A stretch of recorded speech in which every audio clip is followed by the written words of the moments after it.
Hi, my name is Sean McDonald, and today we are going to talk about the use of Kubernetes in software engineering. In our presentation today, we are going to start with a big picture overview of containerized applications and the benefits they provide. For anyone not familiar with containers, this should provide enough background to understand our main topic, Kubernetes. We'll continue by getting an understanding of what Kubernetes is. Then we'll discuss Kubernetes features that software engineers find most useful. Finally, we'll discuss if Kubernetes is the right tool for you. Before we can understand Kubernetes, we need to have a basic understanding of containers.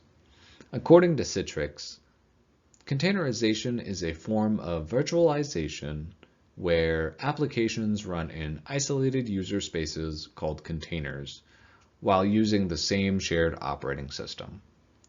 As a comparison, we should consider how applications have traditionally been deployed. Software would be deployed on a physical or virtual server running a server-oriented operating system. Software would be installed directly on that operating system where it could be utilized by clients connecting to the server. This traditional model of deploying software has fallen in popularity as many engineers move to containers. Can you identify a few reasons why software engineers prefer to deploy applications in containerized environments? Take a moment to pause the video and consider the benefits of containerization.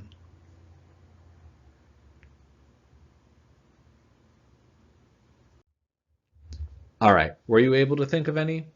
We'll talk about a few pretty compelling reasons: portability, efficiency, and security.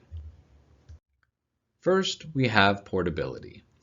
When we deploy an application using containers, we include all of that application's dependencies along with it. This means we don't have to worry about what is currently running on a server before we start deploying our applications. This has the added benefit of making our application independent from the operating system. The containers can run on any host that can run the container runtime. For example, if we configure a container and test it by running it locally on our Windows-based computer, we can easily deploy our application using that same container on a production-grade Linux server. Another major benefit of containerization is efficiency. In a production environment, we may want to keep different software components separated from each other. Traditionally, we would need to run multiple servers all running their own operating system to get the separation. Containerization allows us to cut out a huge amount of the resource overhead, as many containers can be run on a single host operating system. One last benefit of containerization is security. This one is a bit more debatable compared to the other benefits we've discussed so far. Containers are, by nature, isolated environments. This means that if one of your containers is compromised, there's a pretty good chance that your other containers are fine.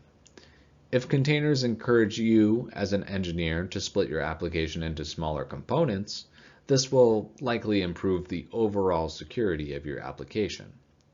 On the other hand, since multiple containers run on the same host, there is still the possibility of vulnerabilities in your containerization engine.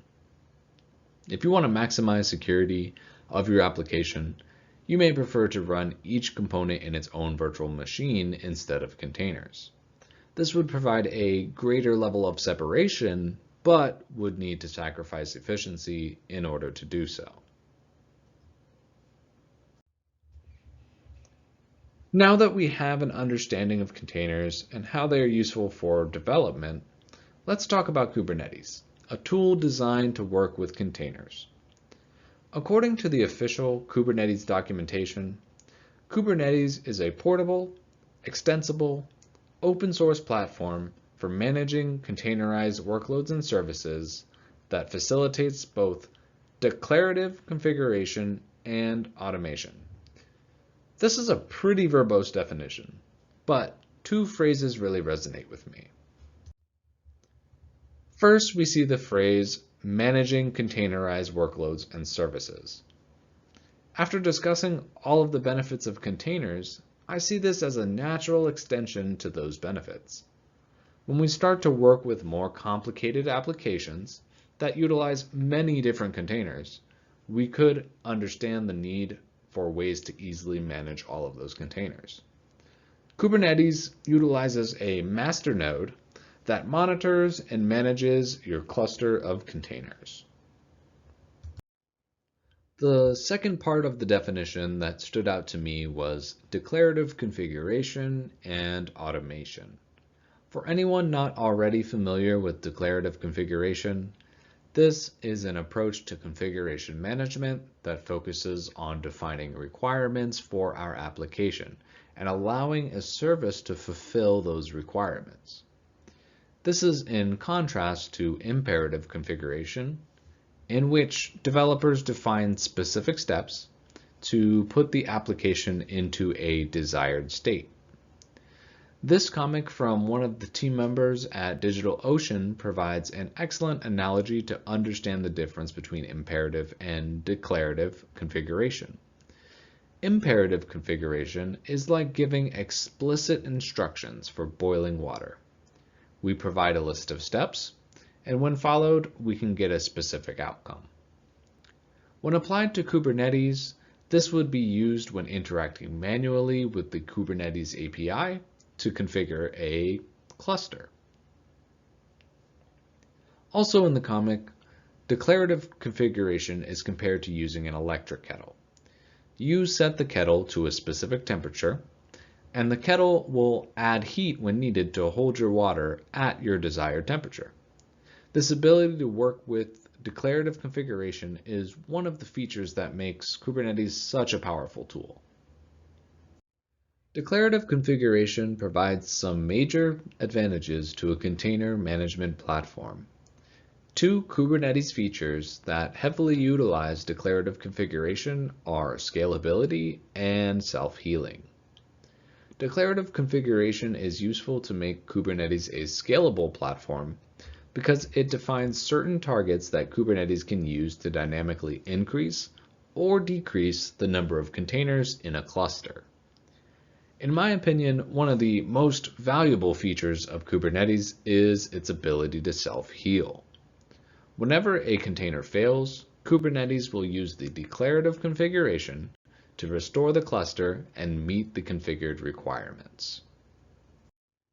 There are quite a few other important features that make Kubernetes so popular, but we'll cover just two more in this presentation. First, we have load balancing. Kubernetes can automatically distribute traffic among multiple copies of a container.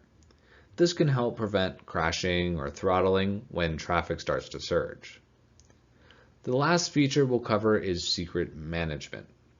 Many applications rely on sensitive information, such as passwords, tokens, or keys. As software engineers, we should strive to keep this information as safe as possible. Using a special type of configuration file, Kubernetes offers a way to keep sensitive data separate from the code used in our application.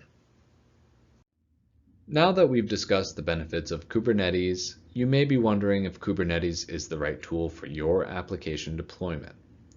I think Kubernetes caters most to engineers who work with IT infrastructure and cloud platforms.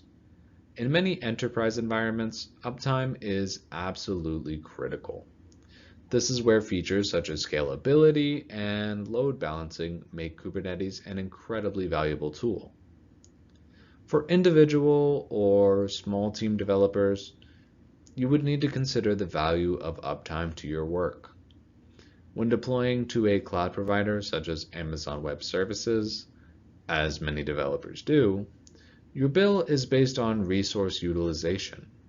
You run the risk of significantly increasing your bill with the additional complexity and scalability of Kubernetes. If you value uptime more than this potential cost increase, then Kubernetes is a great tool to add to your software engineer toolkit. So that concludes our discussion on Kubernetes and its use case in software engineering. Do you think Kubernetes would be a useful tool for you? If you decide you want to learn more about Kubernetes, I recommend checking out their extensive documentation at kubernetes.io/docs.